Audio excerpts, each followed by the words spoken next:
मेरा कोई नहीं है आपके सिवा। तो जो जो आपने अपना मान रखा वो सब वो घसीट लेंगे, क्योंकि वो कर तुम अकर तुम मन था कर तुम सर्व समर्थ है। दो प्रकार से, या अंदर से विवेक से वैराग्य प्रकट करके, या बाहर से राग ही हटा लेंगे। वो जगह नहीं रखेंगे जिसे आप अपना कह रहे हो। तैयार रहना। और यदि वास्तविक हृदय से ऐसी बात आ जाए तो उसी समय वो महात्मा हो गया। उसी समय करो सद्य, सद्य माने तत्काल, क्षिप्रम भवति धर्मात्मा। उसी समय बहुत जल्दी वो महात्मा बन जाता है। कितना सुंदर सिद्धांत है। रहो न कबहू कतहू कछु मेरो अपनो काम। अब अपने लिए कोई कार्य नहीं रह गया है। अपने लिए कितना कार्य था कि संसार में कोई हमारा न रह जाए। लोग रोते हैं इस बात का कि हमें संसार में कोई प्यार नहीं करता, कोई अपना नहीं। तो यही तो सिद्धि है।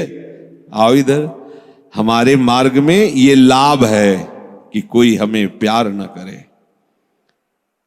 भर्तरी जी ने भगवान शंकर जब प्रसन्न हुए, प्रकट हुए, तो वरदान मांगा कि कभी कोई सम्मान से मुझे एक टुकड़ा भी न दे, क्योंकि ये सम्मान, ये प्यार प्रभु से विमुख कर देता है।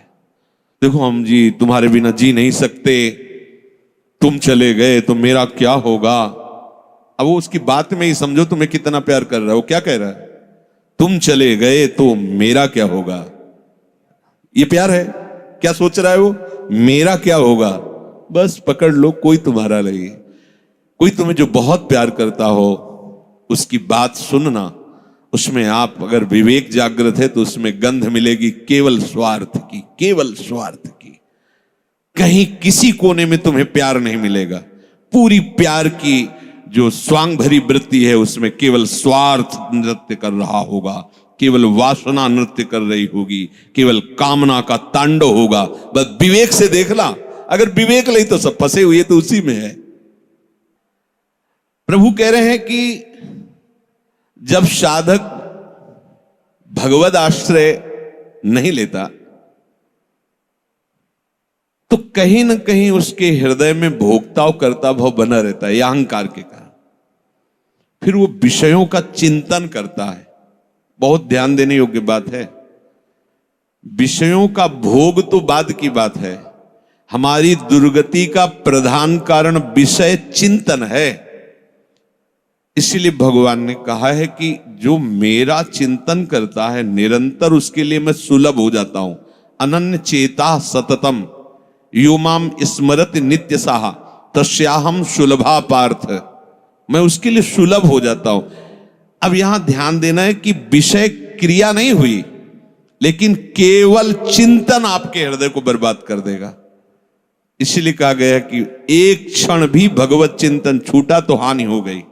ऐसे संस्कार गलत अंदर डाल देगा, वो जलाते रहेंगे। मन जो है ना ऐसी स्थिति पैदा कर देगा कि ये ज्ञान विज्ञान आपकी समझ में ही नहीं आएगा। ध्यायतु विषयान पुंसः। प्रभु का आश्रय ना लेने के कारण, प्रभु के परायण ना होने के कारण, निरंतर भगवत चिंतन ना होने के कारण जो अंतर होता है वो विषय चिंतन होता है। ध्यान देना।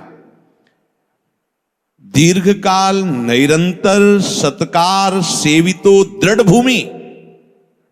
जब दीर्घकाल तक निरंतर भगवत चिंतन का अभ्यास किया जाता है तो दृढ़ भूमि वो इतना पक्का हो जाता है कि फिर आप छोड़ना भी चाहो तो नहीं छोड़ सकते। जैसे विषयी पुरुष भले कहीं भागवतिक स्थान में भी बैठा हो पर वो अपना ही दृश्य देखेगा, अपना ही चिंतन करेगा। ऐसे भागवतिक पुरुष भले ही वो विषय पर चिंतन ही करता है, ऐसा नहीं कह रहे।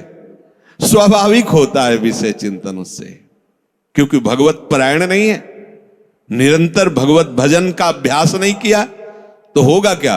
विषयों को भोगता रहा है। उसी कर्तृत्व भोक्तत्व भाव का चिंतन होता रहता है। ये बहुत खतरनाक स्थिति। प्रायः इसी स्थिति में पूरा संसार है।